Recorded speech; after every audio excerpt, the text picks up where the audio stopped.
Hujambo mtazamaji wa Uzuri TV. Karibu katika taarifa za Uzuri jioni. Jina langu ni Waidera Ndongo.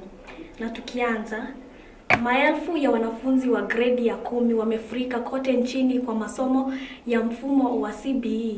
Hata hivyo, baadhi ya wazazi walalamika dhidi ya safari ndefu iliyoko kwa watoto wao, huku Waziri wa Elimu Julius Migosi akisema kuwa nafasi ya kubadilisha shule ipo. The flow of the parents is so much. We were not expecting that fast flow, as it were. I would like to pursue STEM because I want to be an automotive engineer because I've loved cars since I was small and I want to make a difference in this country by making my own cars. Those boys who were selected or who were placed in girls' school.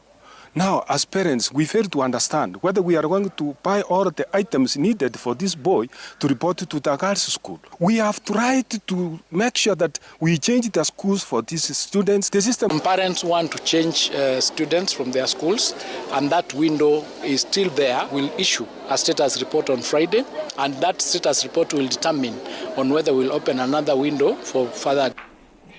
Na tukiendelea, wazazi walio na watoto wa gredi ya 10 walalamika dhidi ya gharama ya maisha, huku walimu wakitaka ada ya shule kutumwa na serikali kwa ajili ya kuendeleza masomo. Sasa sio niyo uwezo. Juu hata wengine wanakuambia pia wako na nini na watoto shule. So inanishinda, nitafanya aje? Kibanda tu, sababu lazima ni tu ndio sukari ndio unga ni hapo tu. Na kazi ya DC ni ya season. Kama saa hakuna kazi. Sasa hii wakati ADC imeisha najishikilia hapo, ADC kilipuka naenda ADC. Watoto ni werevu sana lakini wamekosa watu wa kuwasaidia. Na kwingineko, Rais William Ruto aendeleza ziara yake ya kila siku, leo ikiwa siku ya pili katika kaunti ya Nyeri.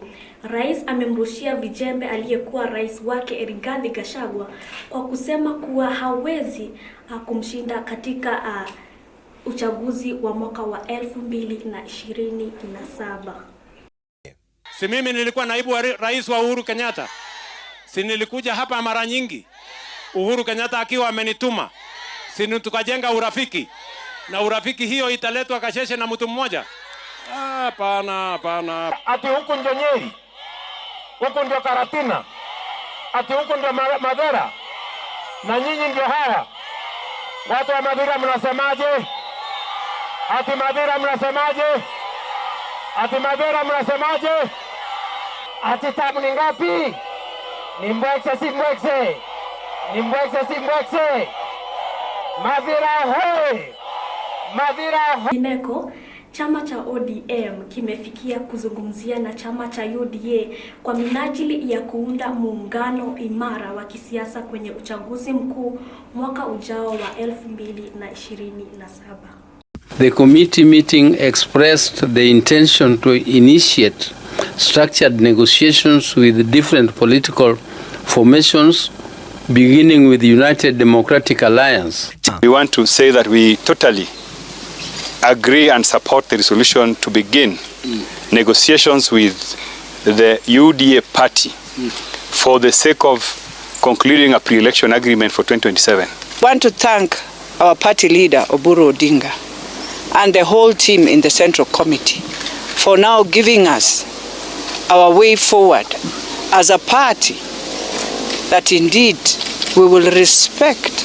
And Baba used to say, even if you don't like the decision, it has been done by an organ of the party. Chama inaenda kutumia structures kuengage chama ya UDA, ODM inaenda kuengage chama ya UDA kwa kukuwa na mazungumzo wakiangalia vile tutatengeneza serikali sisi wote. Asante sana mtazamaji kwa kuwa nami. Jina langu ni Waidera Ndongo. Tupatane siku ya kesho.